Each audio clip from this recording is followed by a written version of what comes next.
Uh, since we have discussed different type of projections and how each projection is unique in its own way in projecting the structure of the molecule in its three-dimensional form. But now we have to do this exercise of interconversion of projections. But why is it required? First of all, any exercise, why is it that required? Because uh, because that's what I have written here. Often we need to work with more than one projections to completely understand and analyze the structures and reactions. If you are given a molecule in one projection, you can know it. If in any projection, in fact, you can know its stereochemistry. What is its stereochemical identities. You can know if you write the molecule in any of the projections, no problem. But to analyze the structure completely, to understand the structures, properties, and the reactions of that molecule completely, it may not be possible that the given projection is helpful. In that case, you have to change the projection to another projection which is more helpful for that reaction and work out. But like for example, if you go into the topic called stereochemical outcomes or stereochemical course of reactions, then you will see that working with one projection, only one projection is not enough. You have to convert into other projections equivalent without changing the stereochemistry of the molecule and then work. For example, there is a reaction called addition to carbonyl groups which are next to a stereocenter, where there are some rules like Cram rules, LFAM rules. These are the rules. But in that, it is usually the Newman's projection we write. But you can get a molecule given in Fischer's projection, or you can get a molecule given in Wedge-Dash projection. In such a case, what do you have to do? First, you have to convert that into Newman's and then apply the rules of the reaction. So what is the point? That we should be good at interconverting the projections. Given any of the projection, we should be able to interconvert them into the projection of our choice. But for this, what is the fundamental, what is the hard and fast rule? That you should, while interconverting the projections, you should never change the stereochemistry of the molecule. If, for example, you are given an R configuration of a molecule and you are interconverting into some other projection, that projection too should have the molecule in R projection itself. So that's the first point. That's not the first, that's in fact first and last point. That's the rule. You should never change the stereochemistry during the interconversions. So how is this possible? This is possible only with good understanding of the projections and their interconversions. So now let us see how different projections are interconverted. Okay, so let us do this first. We have to convert a flying wedge into Fischer's projection. Okay, look at this graphic. I have a molecule with A, B, C, D groups. Sometimes these groups are also referred to as ligands. Even in stereochemistry books like your Nasipuri, the groups are also referred to ligands.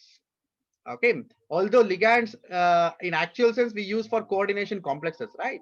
Where the donor groups are called ligands. But here, even sometimes these are called ligands. So please don't get confused. In stereochemistry, if you come across the terms like ligands, they mean, most of the times, they mean the groups attached to the chiral center. Okay. Now, the molecule I have given, oh, sorry. Okay. The molecule I have given here, A, B, C, D. You have to convert this into Fischer.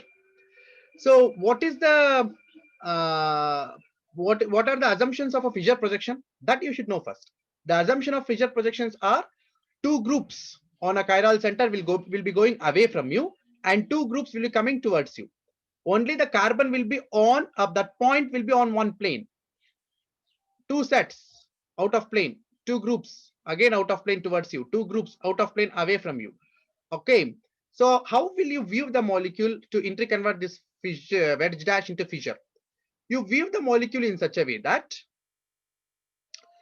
most of the times you view the molecule, I mean, we are going to see some easy steps first, and later as we solve more problems, you should get that intuition, you should get that mental ability to interconvert only by visualization.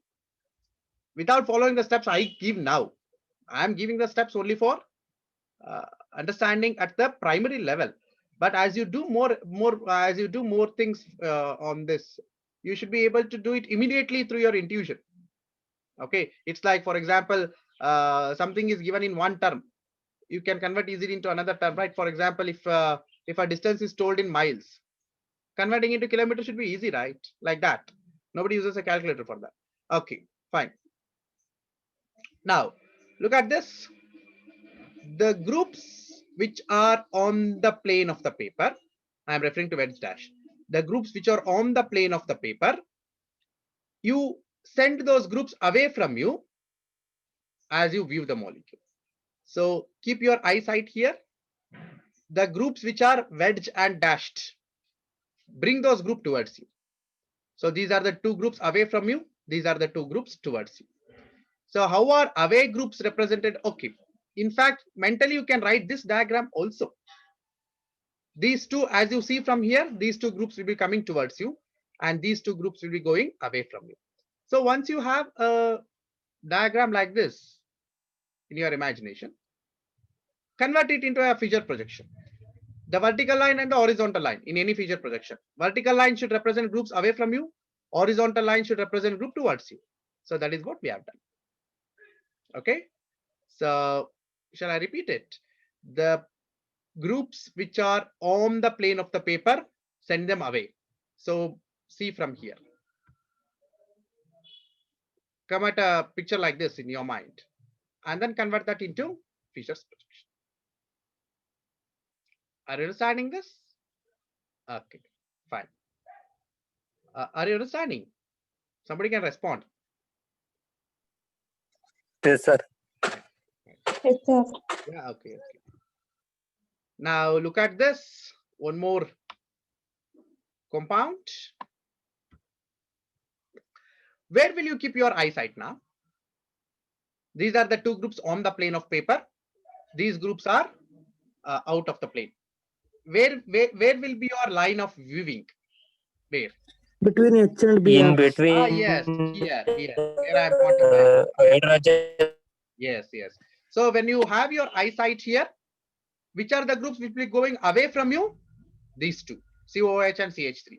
Towards you will be H and Br. And please note that in Fischer's projection, the highest oxidized carbon should be on the top of the structure projection. Therefore, put this COOH away from you on the top. CH3 is also away from you on the vertical line. Now, since you're writing this is easy sometimes. COOH and CH3 as it is you can write.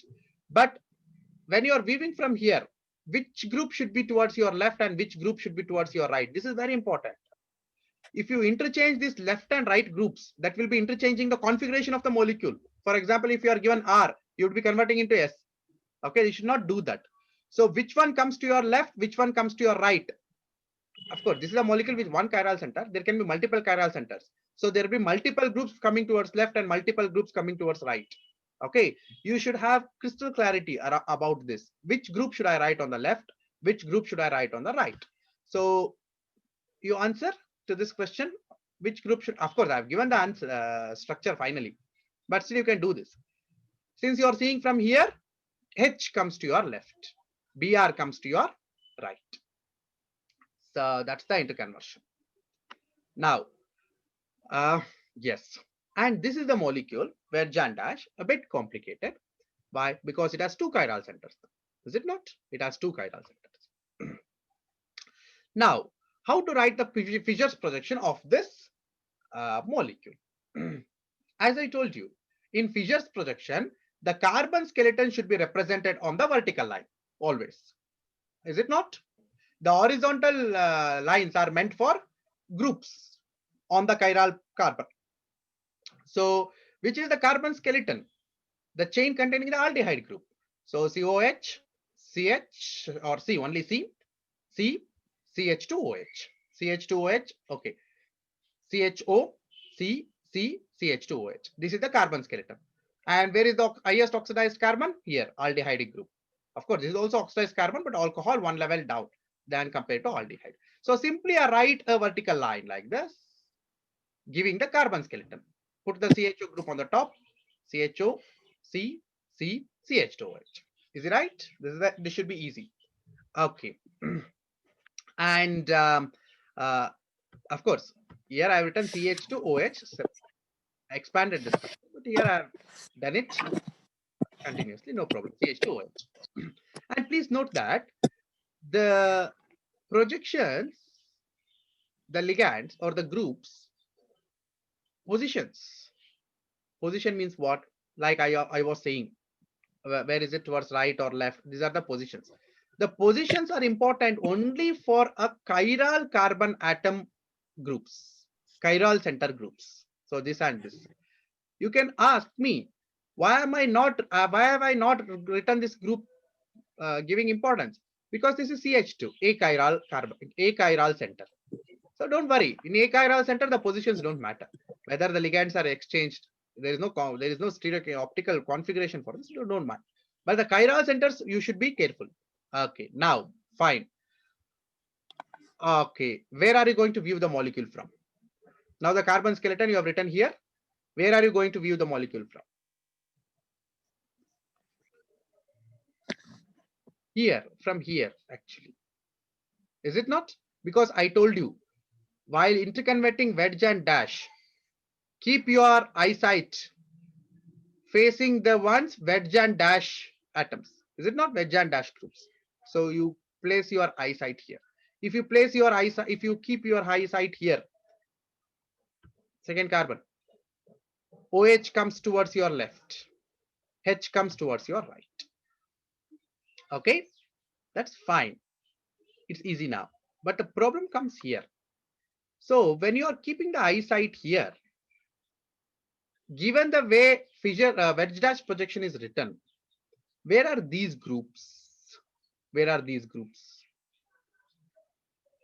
Tell me, which is towards your right and which is towards your left? H is towards your left. OH is towards your right. Okay. But you can ask me a question. If I see the molecule from here, doesn't it appear like, actually, doesn't it appear OH is towards your left and H is towards right? It should appear. But please understand that while writing Fisher's projection, we are keeping the carbon skeleton away from us. Okay. So, but when your eyesight is here, these two are away from you. So what you should do, basically, you should rotate this a bit by some 120 degree. You should rotate this, get these two groups this side towards your eyesight, and in that process, the carbon skeleton bonds should go away from you.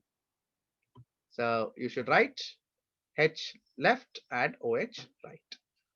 In fact, this is called a zigzag projection. Don't worry. See, this is the way in which we have to imagine. But as I told you, there are some easy steps, tips. You know, what are these tips? Some clues, which are not that helpful in understanding the concept, but helpful in arriving at the answer. Okay. See, particularly in these MCQs type questions, which you get in your CETs and other competitive exams, that's that. It's not required that you should have understood the concept. What is that? You should have hit on the correct answer. That's it. Okay. The hits are important. So there is a clue to understand this. I mean, to not understand, to write the structure correctly. See, when you are given a zigzag carbon skeleton like this, write the carbon skeleton, that is easiest. And keep your eyesight on a set of groups which are towards you actually. And if the groups are away from you, then you have to rotate and bring the groups towards you. But if this you find a bit difficult to do, simply there is a trick. The wedge group, wedge, this one, solid wedge, and the wedge group here. Which are the wedge groups here? Which are the wedge groups here? H and H, H and H. Okay. Write them anti. The dashed groups, write them anti. Opposite directions. If you rotate this and you bring the groups towards you, these two, then wedge and wedge should become on the same side. Dash and dash become should on the same side. If it is in a zigzag projection, neighboring carbons, chiral carbons, please understand it's a zigzag projection and neighboring chiral carbons, wedge and wedge should come on opposite sides. Dash and dash should come on opposite sides. Are you understanding? Okay. So this is how we should interchange wedge dash into fissure. Of course, I keep repeating this. As I explain this, you may not arrive at a full understanding. But when you work out problems, I will give a assignment on this. When you work out problems, only then you will understand better. Okay. Fine. Now conversion into wedge and dash is over. Wedge dash to fissure is over. We'll do the reverse of this. Convert a fissure into wedge dash. Actually, this should be easier. Fine. Compared to wedge dash into fissure. Why? Because you just have to look at the molecule from here.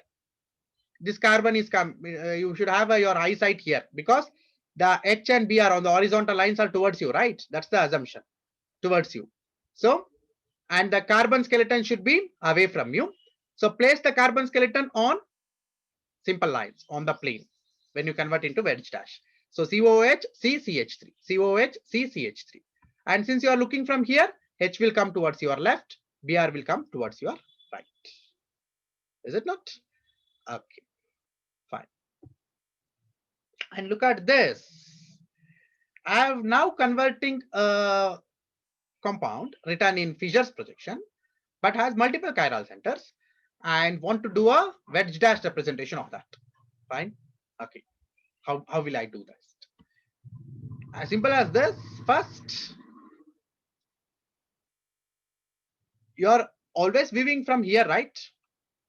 From this side, from my side, you're viewing this. So carbon skeleton is always away from you. So write the carbon skeleton away from you with a dashed line. Write the carbon skeleton away from you with a dashed line. H and Br will be towards you. Cl and Br will be towards you. H and OH will be towards you. Is it not? Okay. Now, this is how your fissure should appear. This is not fissure. This is an intermediate projection in between fissure and wedge dash. So actually, there is no projection like this. In none of the projections we write a structure like this. But you can have an imaginary intermediate. This is. Now you convert this into fissure. If you you convert this into wedge dash. If you want to convert this into wedge dash, you should look at the carbon skeleton on the plane of paper, right? So you should go 90 degree on this side, or better, you can go 90 degree like this, or turn the molecule 90 degree so that the carbon skeleton comes on the plane. Okay. So did you understand this? Turn the molecule 90 degree so that the carbon skeleton comes on the plane. If carbon skeleton comes on the plane, how do we have to write this? Using simple line. Is it not wedge, not dash? Simple line. CH3, C, C, C, CH3. CH3, C, C, C, CH3. Fine. Okay. Now, which are the groups towards you? As you turn this 90 degree, which are the groups towards you? Br, Br, OH. So Br, Br, OH. Which are the groups away from you? HCl, H, HCl, H. So this is the wedge dash projection. But you know, there's a problem with this wedge dash projection. In fact, there's a problem with Fischer's projection. What is the problem with Fischer's projection? Fischer's projection always gives you the eclipsed conformation of the compound. Eclipsed conformation of the compound. Okay. In fact, converting Fischer's projection to Neumann's is easy. When you do that, you will see that Fischer will come in Neumann's as an eclipsed conformation. But actually, the molecules are not eclipsed. They exist in staggered conformation because of several reasons, to minimize their energy, to minimize the repulsions, all those things. Anyways, now the wedge dash projection, what you have written, is also in the eclipsed manner. Okay. Why I say eclipsed? Because now you consider only these two carbons. Which are the groups which are eclipsing each other? When I take only these two carbons into consideration, which are the groups which are eclipsing each other? Answer this. Which are the groups which are eclipsing? Hello? Are you people still with me or? Okay. Have you muted your mic forever? You don't want to switch on at all? Okay, which are the groups which are eclipsing? BR one side, sir. Very good. And then CL and H. Cl and H are eclipsing. If I consider, of course, the carbon here, which is this carbon with 3 ligands, this big carbon group is eclipsing CH3. Is it not? Because in Newmans, the other bond is also important. One side it is CH3. What is the other side? It is CCH3OH group, a big group, which is eclipsing this. In fact, if you actually construct the model of this molecule like this, you cannot construct because this CH3 and CH3 will be so close to each other. They will be almost lying on each other, which is never possible in a molecule. So what does a molecule do? It rotates it rotates by some angle, preferably 60 degree or 120 even, to bring these CH3 groups out of your eclipsing. So BR should no longer eclipse. So what will happen if you rotate this? If you rotate this by 120 degree, these Cl and Br will go this side. So the Br will be away from you. Cl will come towards you. Is it not? That is what the zigzag projection is. The one we solved here. See here, in this, OH and OH are not eclipsing. If you consider these two carbons and write the Newman's projection, OH and OH are not eclipsing. Therefore, after converting a Fisher's projection into wedge dash, you should rotate it by some angle and make this as staggered conformation. Fine. Anyways, at this point, don't worry about that. How to make an eclipsed conformation in the wedge dash into a staggered conformation. Don't worry about that. We can do it later. But now you just understand, even this much is enough. At least from your exam point of view, this much is enough. If I give you a molecule in a Fisher projection like this, and you convert it into a wedge dash projection like this, it's still fine. Okay, you will still get marks. But after once you score well, what is the next step? Okay, you're not that worried about marks anyway. You are scoring good. You just want to understand the subject a bit more. So you will go that step further. You will take that extra step and try to understand the concept, to try to understand the subject. Then what happens? You will doubt, oh, this may not be the correct representation because this is the eclipsed conformation. I have to change it into a staggered conformation. Okay, fine. Now, conversion of Fishers into Sawhorse. Again, I told you, conversion of Fisher into Newman and Sawhorse is a bit easy. Why? All that you have to do is, you have to look at the molecule from the front. Okay, from the front. And as I told you, 1 second. If I have a group, better one, Newman. Okay. Oh, fine. Shashidhara, you can remove your annotations.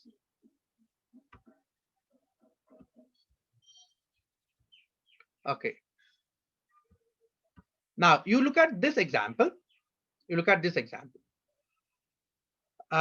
You just have to convert your Fisher projection given to you into a Newman's projection. How will you do this? I told you, Fisher is always a eclipsed conformation representation.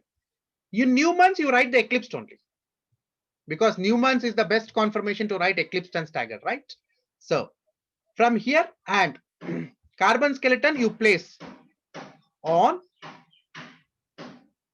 one plane. Actually, carbon skeleton should be placed on a plane. So PH, C, C, CH3, PH, C, PH, PH, C. What is PH? Phenyl group. So this is a benzene ring attached here. Okay, it is not benzyl group. Benzyl should be benzene ring CH2 next. Direct benzene ring is called a phenyl group. So the phenyl group, carbon, and this carbon Now in a Newman's projection, you should select two carbons, one as your front carbon, the other as your rear carbon, right? Now I have selected this as our front carbon. So front carbon, rear carbon will be a circle. Write the groups on the front carbon, OH, Br, PH. Write the groups on the rear carbon, it is easy now. Why?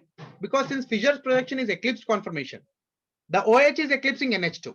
So wherever you have written OH, behind that you write NH2. Br is eclipsing Cl. So Br, just write Cl. pH is eclipsing CH3. pH, you write CH3. Do you understand this? So this is what conversion of Fischer into Newman is.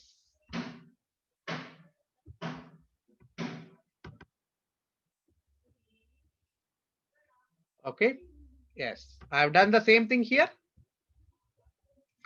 Front carbon, which are the ligands or the groups H, Cl, CH2OH. Rear carbon, circle. H is eclipsing H, write H here. OH is eclipsing Cl, right here. CHO is eclipsing CH2OH, right here.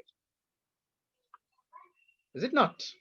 Once you arrive at the Newman's conformation, convert that into Sawhorse directly. But as I told you, actually what you should do, you should convert this into a staggered conformation. Rotate it by 60 degree. So you get a conformation like this. Convert this into Sawhorse. Directly you can convert the again into Sawhorse. No problem. Only thing is CHO should eclipse CH2OH, H should eclipse H, OH should eclipse Cl. Okay, look at this here. The Fischer, given Fischer's projection, I have written like this. In the Sawhorse, CH3 is upwards, CH3 is again up. Br should eclipse. Okay, which is our front carbon? This one is our front carbon. Where is our front carbon here? Here is our front carbon. You just write the groups of the front carbon, CH3H, BBr. But since this is an eclipsed conformation, CH3 should eclipse CH3. So write CH3 here.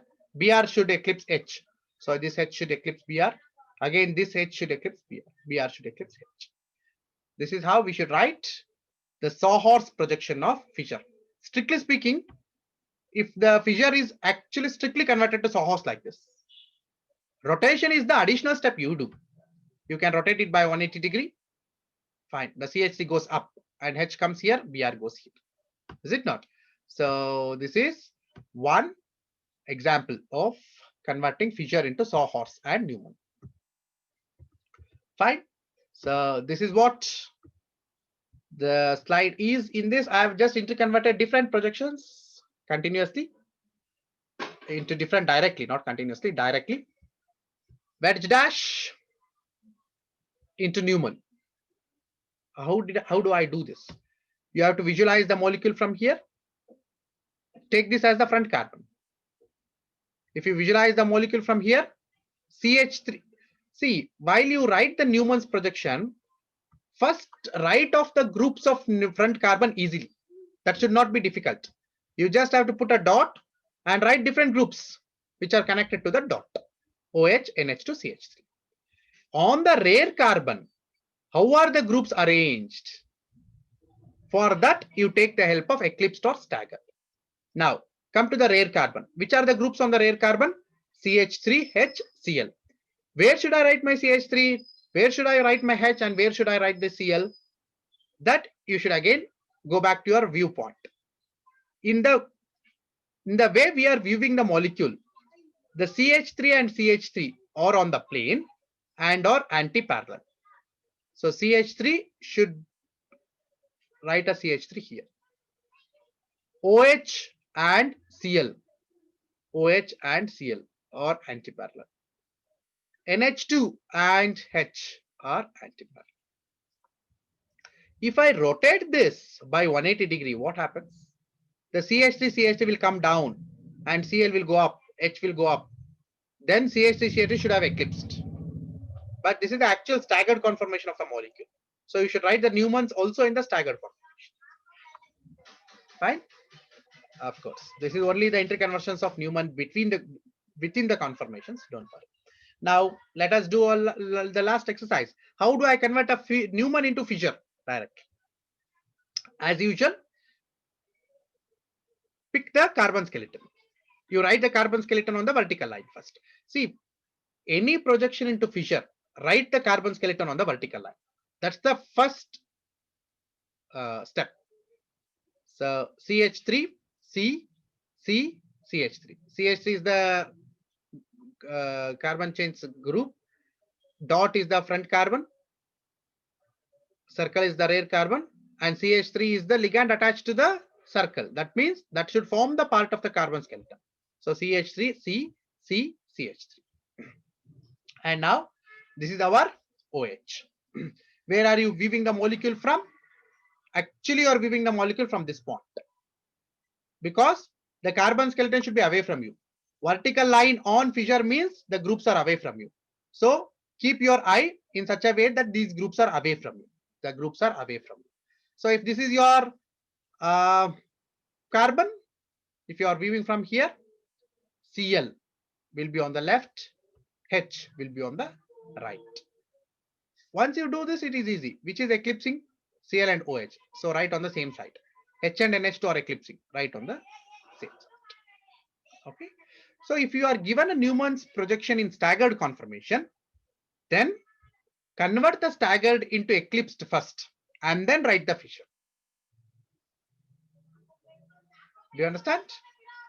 See here. Originally, I should have given this conformation and asked you to convert into fissure. But staggered conformation, you can convert into fissure directly. It's not a problematic one, but it requires a bit of practice. As of now, convert this staggered into eclipsed by rotating 180 degree. Eclipse means what? CH3 should eclipse CH3. OH should eclipse Cl, because these are in opposite sides, right? See, when you rotate a conformation, Newman's conformation, Newman's projection by 180 degree, always remember the opposite group will start eclipsing each other. This is also a tip. Okay. When you rotate a Newman's projection by 180 degree, then the opposite groups will be eclipsing each other. So CH3 will be eclipsing CH3, OH will be eclipsing Cl, NH2 will be eclipsing H. So once you arrive at the eclipsed conformation, convert it into fissure by placing the carbon skeleton away from you and looking at the molecule from some point. Okay. So do you understand this? So this is what I wanted to share regarding the interconversions of projections. Now, if you have any